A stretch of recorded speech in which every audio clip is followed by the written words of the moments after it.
your referee, Howard Foster. And now, your referee, Howard Foster. Continental African title bout is being Congo, based in South Africa. We're underway. This is 8 3-minute rounds. The IBA African Pro title on the line, and reminiscent of the former British cruiserweight champion out of Nigeria, Mr. Mukala Lawal. A glutes to grass squat performed by the man wearing the white trunks trimmed with gold. That is Patrick Mukala, 30 years of age. He's the man who just scored with the first scoring punch, dances around his man by getting inside, and another sharp shooting jab. Even though he's got the shorter reach, remember, the jab is often about timing. And it's the man in the white trunks trimmed with gold who has demonstrated the greater timing, Patrick Mukala, to land with 2 scoring jabs against the comparatively towering figure of Paulinus Ndjolonimu, the man wearing the black trunks trimmed with gold out of Namibia. Good thrusting jab to the body, and then a jab upstairs, followed by a left uppercut, left hook downstairs, landed by Mukala. Looking for the range with his long lead left was Ndjolonimu, but he's inaccurate with it. Trying to step forwards over that front foot once again. Stab jab to the body once more, twice in quick succession from Mukala. And it's Mukala who in the first minute of this opening round who has enjoyed the greater scoring successes. Looking for the left-right combination there was Mukala. The glove defenses of Ndjolonimu, effective left uppercut, right hook landed by Mukala, finding gaps in the attempted defenses that Ndjolonimu is seeking to erect. And now Ndjolonimu, perhaps aware of that, getting onto the front foot, going in search of his man.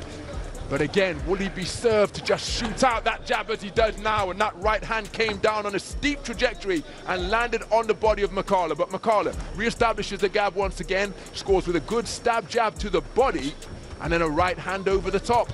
And even though he's the taller, longer fighter, there's a left jab and right hook slung downstairs from Ndjolonimu. By getting over the front foot so incessantly, he's almost giving up the reach that reach advantage he enjoys, and he's walking right into the punching territory of his more compact opponent, Patrick Mukala. Just inside, or just under a minute remaining, as Mukala scores with a jab once again, and there's the same lead left hand in evidence once more from Mukala. Boxing a clever contest here, tucking up tightly on the inside, but couldn't quite avoid the right hook that was slung in.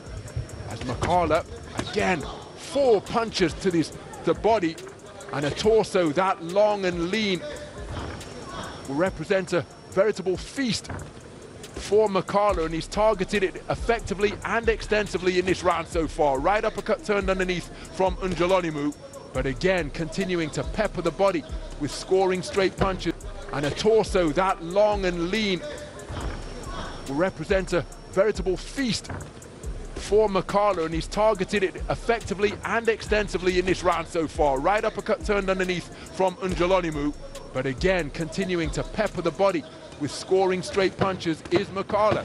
10-second clapper sounds, closing stages of this opening round between 2 bona fide KO artists. But it has been clever boxing. 80 kilograms, bit of a tardy exit from the gold corner, so referee Mr. Valerie Pasterhoff sending both boxers to neutral corners. Thrusting jab score to the body once again from Patrick Mukala. Now confident enough to drop his hands around his pecs and feint with the feet and lean his head in, leaving it tantalizingly on the line as bait for Ndjolonimu to try and draw him out of his shell. He's continuing to seek to tuck up behind his gloves and forearms. Comes on a forward foray, but didn't really find a range with any effectiveness, and there's a sharp shooting 1-2, landed to good effect, followed by a stab jab to the body once again, before Mukala is able to dip out of the corner and spin away to the sanctuary of center ring. But he's gone to the neutral corner on the far side of the ring now. Exerting a lot of energy is Mukala.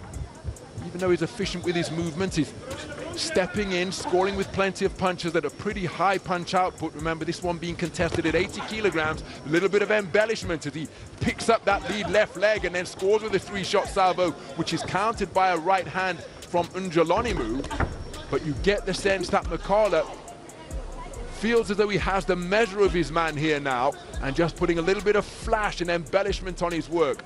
Showboating for the fans, but just trying to get inside the mind of Ndjolonimu, as if to let him know, look, this is how comfortable I am in your presence. I'm going to do what I want to do, and there's nothing you can do about it. There's a little skip to his loo as he moves away from the advancing taller fighter once again. But cutting a composed figure is Mukala.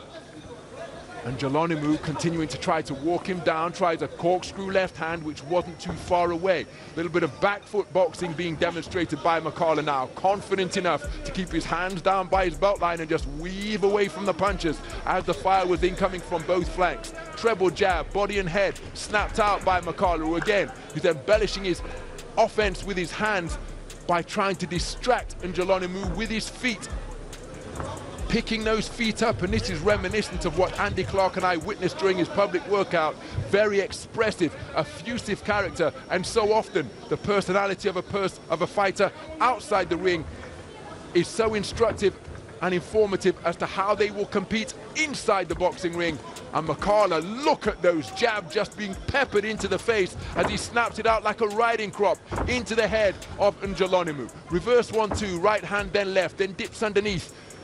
Ndjolonimu claims his man around the waist, but in many respects Ndjolonimu cutting a figure of a man who is stuck on train tracks here, which is very difficult when you're faced with as an adept a mover as Mukala. There's a good right hand to the body slung in from Ndjolonimu, perhaps his best shot of the round, but he's made to pay for it in the form of a two-shot salvo from Mukala. Difficulty answering right now. Here you see him on the back foot, presenting a different posture to Mukala, perhaps trying to tempt him forwards and walk him onto a backhand, but he's really giving the impression that he's found his range and timing here now. And Patrick Mukala, oh, terrific check left hook as he spun off the line, then blast in a two-shot salvo to the body of straight punches. Right hand over the top is a flashing scoring shot in the form of a cross from Mukala, and Ndjolonimu, having started the round on the back foot, trying to lure his man in and walk him onto a backhand, is getting on the front foot once again. But Mukala spinning in front of him, spinning off the line, shape-shifting like a character from the Matrix at times,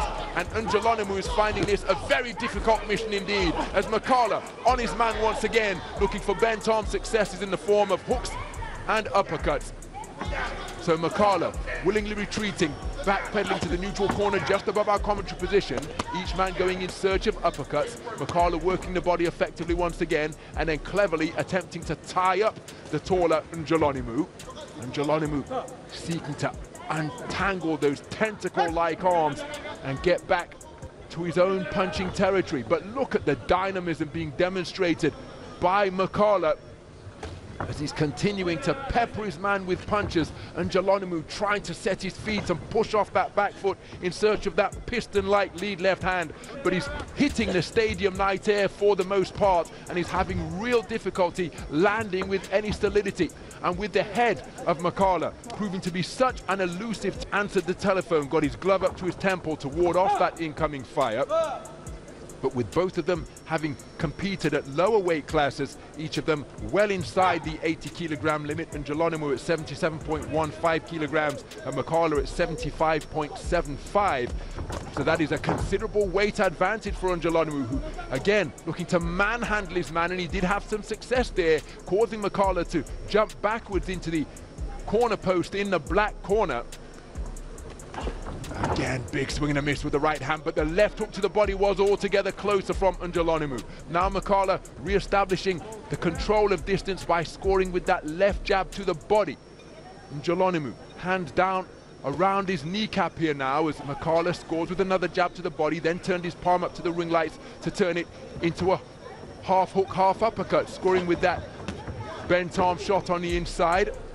Effective use of the lead left hand once again, and this has been an object lesson as to how the jab is about timing and not just length and reach, because you can see the disparity in height and length and reach between these two boxers. But Mukala's jab has perhaps been the most important punch, right on cue. 3 jabs snapped out, each of them finding a home on the target, as Ndjolonimu desperately trying to get his offense together. There's another 1-2. Would he be advised to put forth more than a single phase of attack, because Mukala is finding the left jab, right cross a pretty easy combination to deal with as he jabs and spins off the line to his left, serves himself another left-right combination as he again another right-hand lead snaps into the face of Ndjolonimu.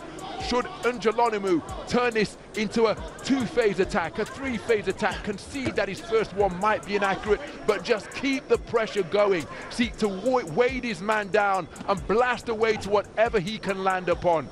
Hit the man in the hips, hit him on the back of the head, force the referee into a decision, make it a street fight, because in a straight boxing match, for my money, deep into the fourth round, Patrick Mukala is proving to be the governor as we approach the bell of round number. Title on the line at 80 kilograms and the bustling figure on top of the logo at center ring. There's a good jab landed by Ndjolonimu, the man wearing the black trim with gold, and perhaps he's taking a little bit of pop off that jab and trying to quicken it up because he did have success with it, but he's been rocked down to his boots by a left hook followed by a thunderous right cross over the top, and now Mukala all over his man, seeking to get him out of there, having started the right. Oh my goodness!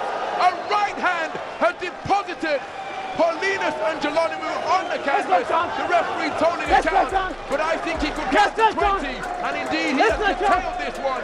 A sensational inside the distance victory, scored with a 5th round KO by Patrick Mukala, has seen him claim the IBA African professional title. Finish as Mukala sensed that he had his man going, and that right hand as sweet as could possibly be. It was absolutely perfect, and the doctor has just got the gum shield out there of Ndjolonimu. They're getting the gloves off. He's lying flat on his back, but they're administering the smelling salt, so every... This fight comes to an end in round number 5. Official time, 30 seconds of round number 5. Therefore, your winner by knockout and the new African IBA champion in the gold corner, representing the Democratic Republic of Congo, Patrick Mukala. Your referee, Howard Foster. And now, your referee, Howard Foster.